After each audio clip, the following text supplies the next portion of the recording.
everybody, I hope you're all well. Over the last few days I've worked with a couple of clients and over the weeks and months I've worked with many clients who have a similar kind of problem with almost identical solutions, and I thought if that's the case, it's very likely that a lot of people have this same issue and it might be worth doing a video. First of all, it addresses the people who I've seen today and at other times, so that they can see this done rather than having to memorize it, but it also just puts it out there for anyone who identifies with this issue. It's a mobility issue and it's about the hip, and in particular internal and external rotation of the hip. So particularly with this video, it's addressing internal rotation, but it also does touch on external rotation and gives you an idea of mobilizing that hip.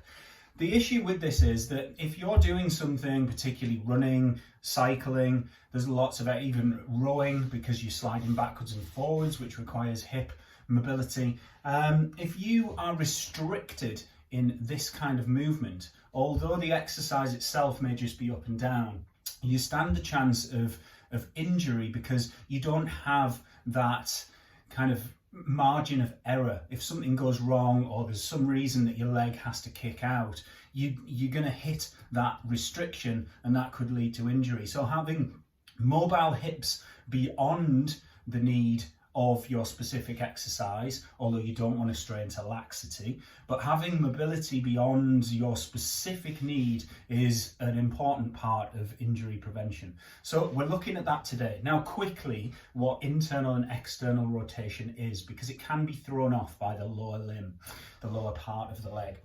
So we're talking about the hip.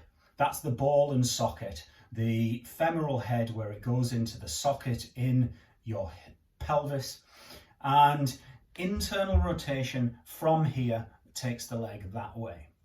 The femur is turning inside the body to in the middle of the body. External rotation, obviously, therefore, is the opposite. The femur turns outwards from the body. Internal rotation, external rotation. Now, where people can often get confused with this is you bend the leg and the foot comes in. Internal for the foot, but it's external rotation of the hip because the femur has turned out from the middle of the body. As the foot goes out, external from the body, the femur has turned internally. So don't let that confuse you. You're always looking at what the femur, and in particular the femoral head, is doing. If you are restricted in turning the knee downwards when you sit like this, that's internal rotation, even though the foot's kicking out. If you're restricted dropping the leg out, even though the foot's coming in, it's external rotation at the hip. So with that understanding clarified, we're going to go into 4 separate exercises that are going to work on that hip mobility. The first one is a stretch and doesn't address directly what we've just talked about, but what we're doing to begin with, and I recommend you do them in the order that I'm showing you.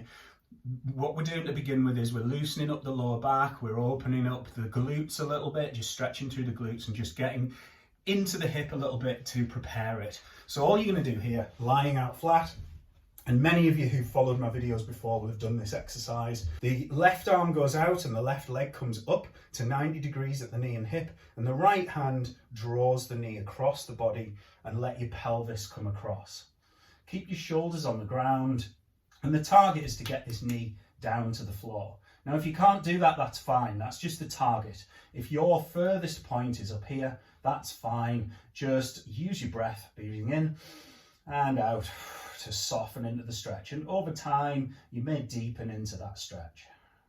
So we're just holding this for about 30 seconds to a minute. I'm not going to do this in that video because I don't want the video to last too long. But if you want to pause the video now and really get into that stretch for a good minute or so, breathing all the time, and with each exhale, deepening into the stretch. And obviously, we're going to switch sides. Right arm comes out, right leg comes up, left hand comes to the outside of the knee, draws it across. As you can see, that lifts my pelvis up and over while my shoulders stay on the ground.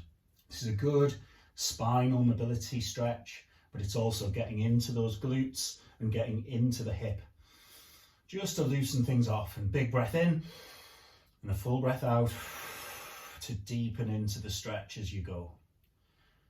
And as I say, pause the video if you want to just get into that stretch for a little bit longer.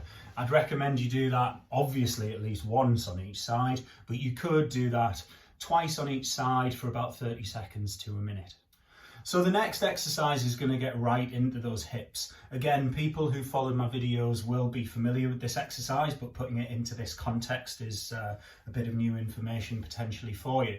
So again, sitting up, you're going to bring your feet, I'll point straight at the camera to begin with so you can see the position that my feet are in. Bring your feet directly in front of your hips, take your hands behind so that you can just drop back, and then just take your feet to outside of your hips, keeping the knees where they are as much as possible. So just walking the feet to outside the hips. So I'm going to turn a little bit so you can see better, but that's the setup of the feet. So you can see my hands are just back, but not too far. You don't want to be putting stress on your shoulders, just so you can rest back and keep a straight flat back with your chest up and good posture through the upper body. You're going to take a big breath in. As you exhale, you're going to rock your feet down to the ground. Your sit bones will come up off the mat slightly or off the ground slightly. Let those hips roll slightly. But what we don't want to be doing is kind of turning the whole body across. You want to keep your hands where they are on the ground and in good posture through the back. So just try not to hunch down like this. Stay up tall and the chest pointing forwards. Hold the knees down like this for a little while, just breathing, letting them open up. Again, if you're just here, that's absolutely fine. You're still doing the exercise, you're still pushing your own boundaries, and that's what's important. Over time, you want to be just getting a little bit deeper, a little bit deeper. Use your breath, big breath in. As you exhale, you might get a little bit deeper with the legs. Holding this for 10-15 seconds. Obviously, I've been a bit longer because I'm talking you through it. Inhale back to center, exhale to go the other way. Now you can see from the description I did at the beginning of internal and external rotation that each of the legs is doing the opposite. So in this position, my left leg is doing external rotation and my right leg is doing internal rotation. So you're hitting both at the same time. Inhale back to center. You might just want to reset your feet and your backside if it's creeped around a little bit, and dropping down to the other side. So you can see more clearly on the camera here. My right leg is in external rotation at the hip and my left leg is in internal rotation at the hip. Again, breathing there. And you can hold this for about 5 to 15 seconds on each side, depending on how you want to do the exercise, and you just want to be moving from one side to the other to get into mobility as much of as a stretch. So moving around through the hip, but slowly. We don't want to be doing this. That isn't this exercise. This exercise is about carefully working into those rotations and getting depth and holding for a few seconds. Always breathing, never holding your breath. So doing that, move between, depending on how long you're holding it for, you might want to do that 5 to 15 times. So moving on to the next exercise, we're still seated, and this is very similar to the last one, but it's just taking it up a notch. You want to put this front leg, doesn't matter which one you start with because we're going to do both. You want your front leg across your body at about 90 degrees, and then for ease, tuck this foot towards your backside before taking that leg out to the side. You can, if you're quite mobile, just kick that leg round, but kicking it round is much harder. And if you do that first and you do have restriction here, you're going to be thinking there's no way you can do this exercise. So just be careful, tuck that foot in, take it behind, drop the knee out to the side. You want the shin kind of parallel to your chest at the front, and this back leg wants to be straight out to the side. So you're at 90 degrees and 90 degrees. Now, if you are restricted in internal rotation on this leg, it will be pushing you over to the side. So only go as far as you can. It'd be great if you can sit straight up with your chest forwards and a straight back and get that pelvis in line. But if not, just work with what you can. You want to try and get your hands at the end of your foot and at the end of your knee. And we're going to just hold there for a few seconds, lifting up Now, if you've seen this done before where you lean forwards, that's getting into external rotation on this front. We're putting focus on this back leg today. So you want to be upright and working towards this leg to really open up that internal rotation of this femur. If you want to take a little bit of pressure off, we can rotate to the side and lean away. That's going to take some pressure off. And then we're going to come back up and rotate around. This time trying to be that bit more comfortable, using your breath. Big breath in, big breath out. Now to increase this, we now want to press the foot into the ground. And we're going to just breathe while we're doing that, and then release that pressure and just feel how that sinks you down. You should feel, even if you don't move or deepen into the stretch, you should feel a little bit more comfortable after that pressure and release. The pressure is just to switch the muscles on. It doesn't have to be hard, just gently pressing into the ground. Again, if you need a rest, just rotate away, give yourself a bit of a rest, and then come back up. And this time we're going to push the whole leg into the ground. So between knee and foot, that whole shin, push into the ground to activate the whole leg. Breathing all the time that you're doing it, holding that for about 10 seconds. Big breath in. As you exhale, release that pressure. You'll feel the pelvis settle more, and you should feel a little bit more comfortable. There's always going to be, particularly if you do have significant restriction in there, there's always going to be a bit of discomfort, but it should feel that bit more comfortable each time. And you're going to do that for a third time. So the first time we did the foot, the second time we did the whole leg. This time we're going to do just the knee, just press the knee. Now of those three things, again, I'm kind of shortcutting for the video. You can pick any one of those, but you just want to do this pressure 3 times, whether that's 3 foot, 3 knee, or 3 whole leg is up to you, or a mix of the 3. But just do it 3 times to really activate those muscles around the hip. Big breath in at the end, exhale, release the pressure, and you'll feel that hip start to open up.